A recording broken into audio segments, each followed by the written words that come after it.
Hey gang, and welcome to the preview episode of the FOO Show. I'm your host, Will Smith.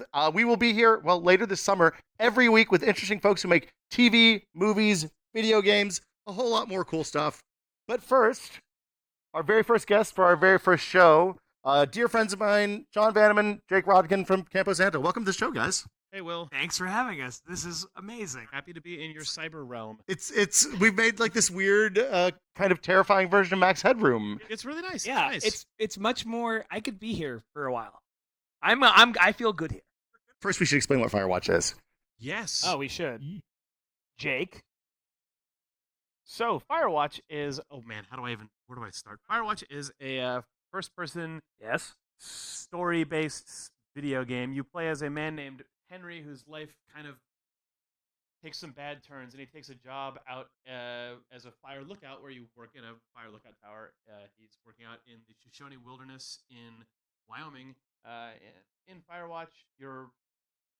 Man, you want to pick up? It's a first-person adventure. It's a first-person adventure game where you experience a story over the course of like 4 or 5 hours, walking around a contiguous outdoor space. And your only point of contact is a woman named Delilah who you talk to over a radio. But anyway, let's roll the clip and show people what Firewatch looks like. This is just walking around in the woods. Yeah. Oh, there it is. Hi, clip.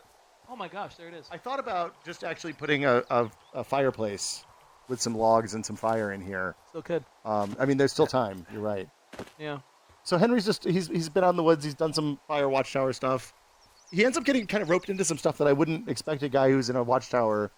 Like, I would expect he'd be mostly required to sit in the tower and watch for fires, right? Well, one would think, but there are some rowdy campers out in the world right now who have actually started to cause you real trouble. Like the night previous to this, your tower was vandalized, and now you're out sort of looking for whoever is causing problems in your life that you keep encountering. Yeah, your tower was vandalized with the phone line that you guys use to call back home with that, and I liked the signs throughout the game. Oh, nice. Yeah. They're authentic period signs, it seems like, or what I remember them looking like, which is probably what matters. And it would make sense if you're looking for something out in the woods. Sometimes it makes sense to get a higher vantage point. So it looks like you went up to the tower.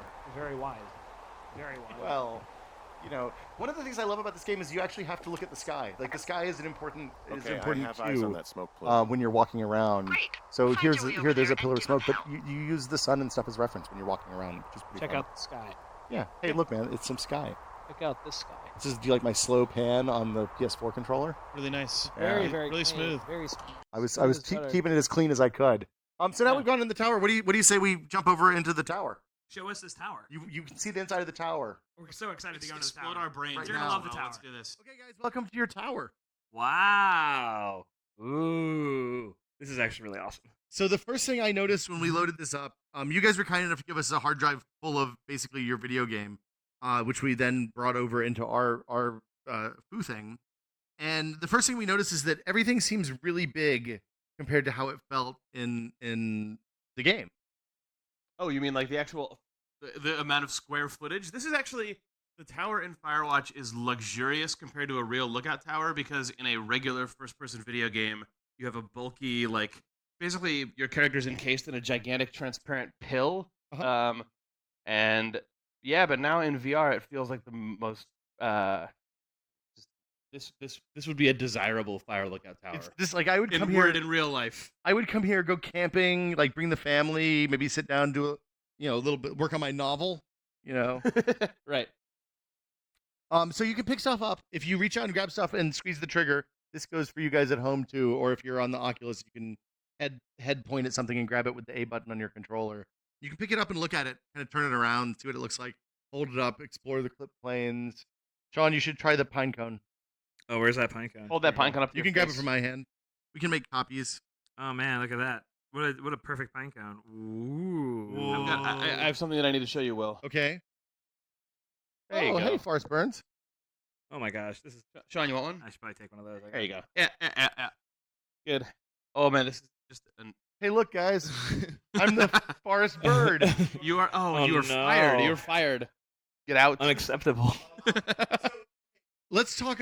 I want to talk about how you guys made the assets in this. If you look at the typewriter, stuff like the typewriter and the radio and the backpack and the things that you see dozens of times throughout the game, Yeah. Everything has a really. It's gorgeous. It looks like it. Like Well, what was the process to make? This is one of the first props Jane made. The process for this is that on this particular thing, the typewriter, Ollie Moss did a 2D sketch, sort of in like the most Ollie Moss of ways. Just a very like sepia toned 5x5, a little illustration, and then Jane sort of used that as the baseline for sort of prop fidelity and like the feel that like the edges and things of the props we're gonna have in the game. And this kind of became the baseline for most props. She modeled the arms for the keys. No, twist. That is a texture. You're fooled. Yeah, Really? you were being tricked. Oh, the arms for the keys inside. Oh, yes. Yeah. If you hold this up to your face and look inside, the keys all have arms. Flip through it. Yeah, I mean, you know, we knew you'd be sitting really close to this guy. like once she built one, you can just sort of. I guess you copy and paste, right? Yeah. She didn't handcraft each individual. There's one. some cheats in there. Only the top and bottom rows have arms, and it gives you enough feeling of there being sort of guts inside. But like this was because like I mean, when Jane sits down to do a prop, she has to know anything that could possibly happen with it. Mm-hmm. So with this one, like we knew there was going to be animation based on top of it. Like Henry was actually going to like press these keys, so she had to put a lot more like oomph into it. Whereas like one of these boxes over here, like let me find something that I can pick up. There's got to be stuff that doesn't have a back, right? I'm I trying. think that they might have fixed a lot of it for the Oh, demo. yeah. No. There's a lot of stuff that doesn't have a back. Here you go. Yeah, there you go. Like this was this is an office organizer. Yeah, this is an aberration. This was never supposed to happen. Jane is cringing right now. No, sorry. We put it in so people could see, right? Yeah, no, for sure. Here's the walkie-talkie. This is another fun one. Mm-hmm. The process of this was the same as the typewriter, and it's a hero object. Oh, Dr. President. We should talk about Dr. President. Talk about Dr. President. I'll hold on to Dr. President. But you know, like this had to be. I don't know if you can see my hands, but You can see your hands. Yeah, this button had to be rigged. All of these knobs are actually rigged to be turned, right? Well, that's actually we built a version of the radio as the radio was I think literally the first object that was ever built, and then Will Nunez, our prop modeler, did a total refresh on the radio and pumped up a lot of the details on it right at the very end of production. Cool. Yeah.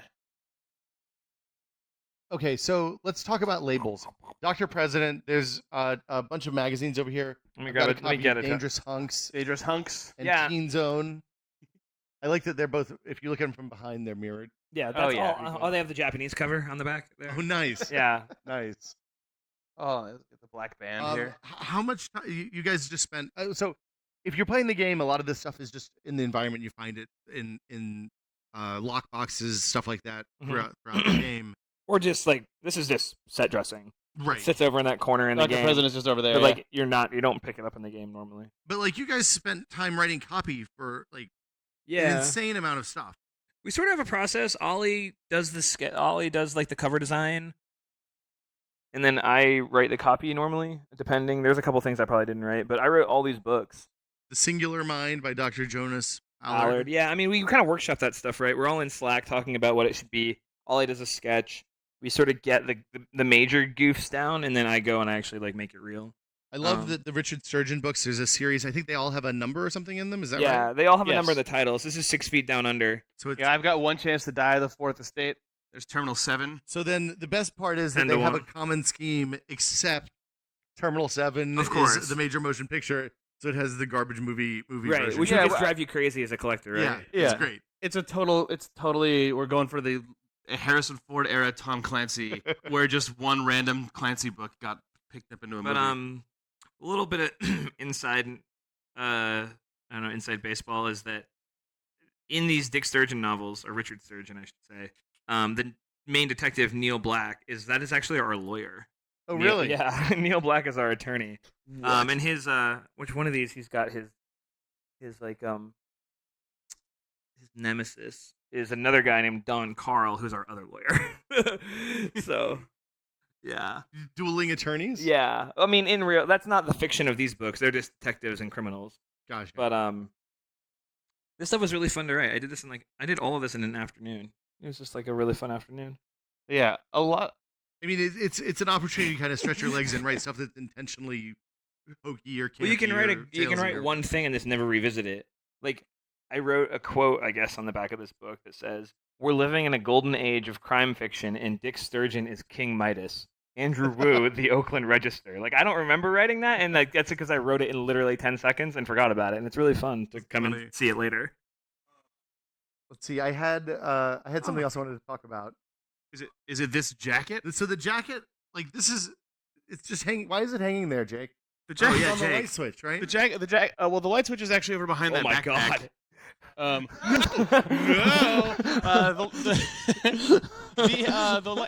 The actual stupid reason that Henry hangs his jacket over that is because that's the generator button that you press on the first day of the game, and we don't want you to ever notice it again.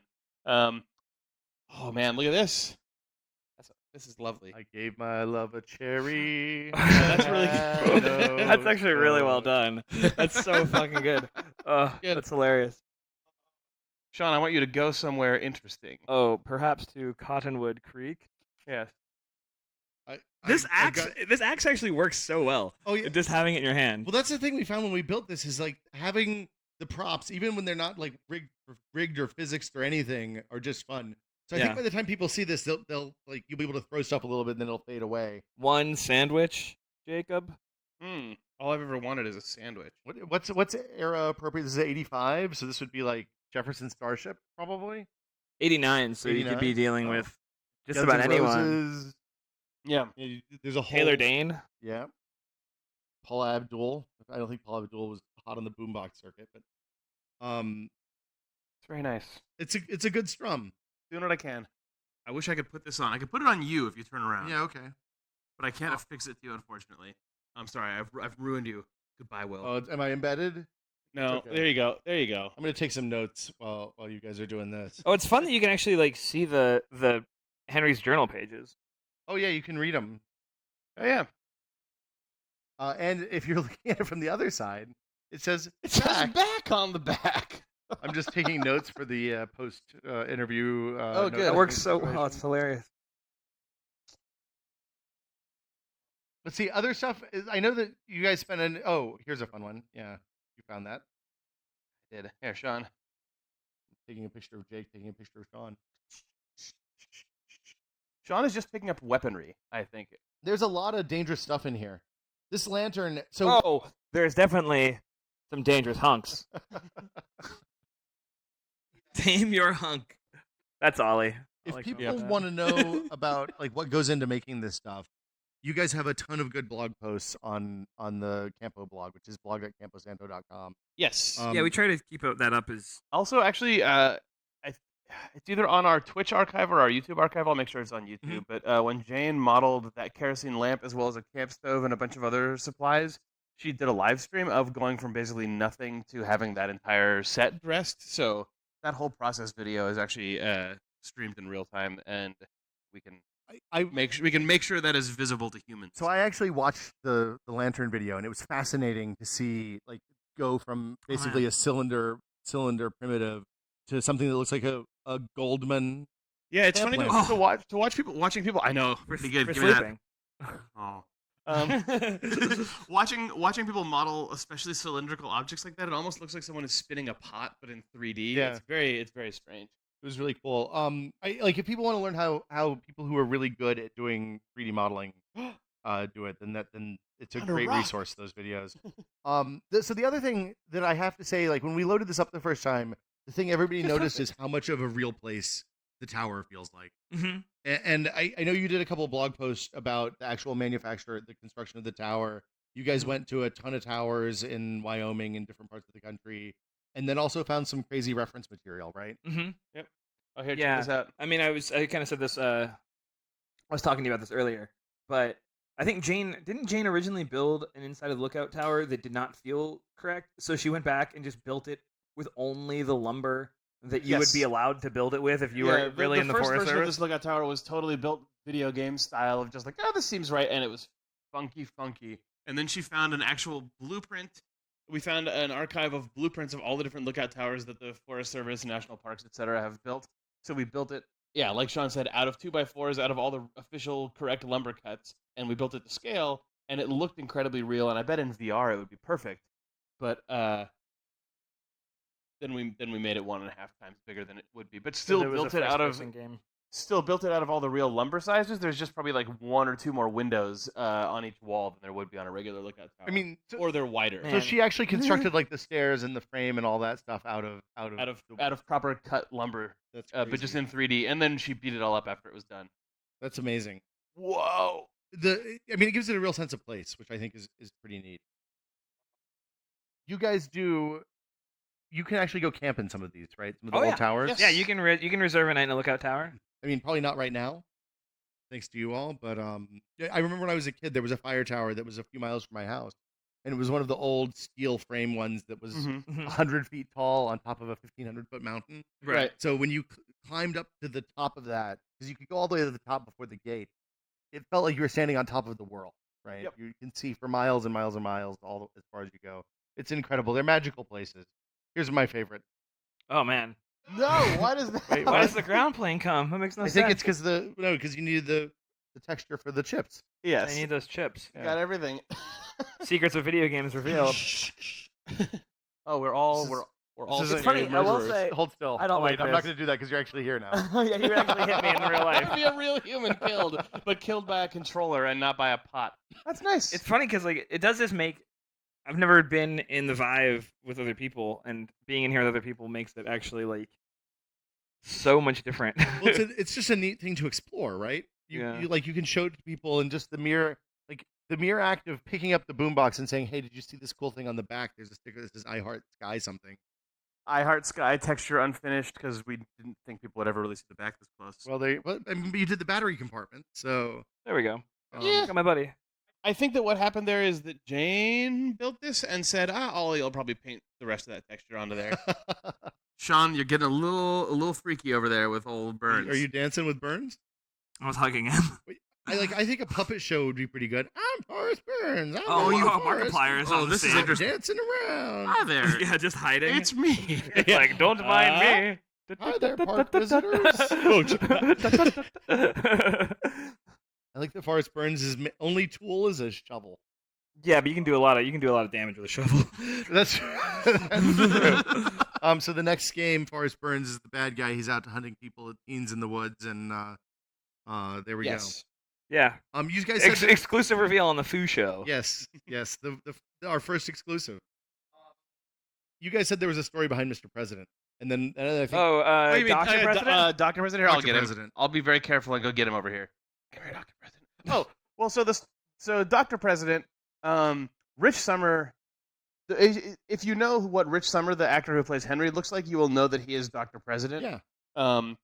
Rich Sommer is a big board gaming guy, like a big board game nerd, and we thought it would be really fun to just put him in A board game? a board game, and that's it, really. I mean, I think that actually, We also asked him what his favorite board game of all time was. Or Yeah, something. and there's a brand of board games that I don't remember, but Patrick, one of our programmers, who's another game guy, and him know. And this is deliberately a reference. Was it just called Mr. President, and then we changed it to Dr. President, an exciting I don't know game if- of political Was his favorite triage? game literally Mr. President? It was It might- something about a president, because then we switched Yeah. it to Dr. President. We switched it to Dr. President, a game of political triage. I liked it much better when our presidents were doctors. Those were good times. Yeah. But it's Ben Carson. Could have had him. I really just also I just really like Dr. President as a concept also, and seeing a guy being sworn in. Well, his just stethoscope? also just with his stethoscope and the stethoscope reflector, yeah. and his flag pin. Yeah, flag pin's a little anachronistic, I guess, but They still wear flag pins. no, everyone wears flag pins now. But I don't think flag pins were a hot button issue. They weren't a sign of your president in the '80s. That's probably. true. That's true. Well, thank you guys for coming by. Dude, this is awesome. I want to live here. yeah. Well, we can make that happen. I don't even want to go back to my normal reality where things don't just show up in my Here face. you go, Sean. Oh, there we go. That's my normal reality. I'm just gonna zoom in. If people want to know more, they can get. They can go to Campo Santo and see all the stuff that we talked about. Yeah, come on over or to go the- get the game on Steam and PS4. Yes, so you can get it on PSN and you get it on Steam. It's $19.99, available now, and for always. Yeah. Come on over to the blog and you can see how we make some of this stuff and see what else we're working on at blog.camposanto.com. Will, this is awesome, dude. You've built a very cool thing. Oh God! Oh, Will, that's no, a VR sickness. That's a No, the VR sickness is coming for me. We will be back later this year with more regular FOO shows. President. Thank you guys so much. Thanks to Guidebook for hosting us on the first half of our recording. Thanks to Eric for hosting us on the second half of our recording. And if you guys want to know more, you can follow me on Twitter at Will Smith or follow us at FOOVR.com. Thanks, and see you soon. Goodbye. Bye. Bye. Jake Wave. I was playing with plates. Bye. I was totally into this and not freaking out until you touched the back of my head and my animal brain went, "Where are you?" What is? What person is doing this to me? 10,000 years ago, this was not possible.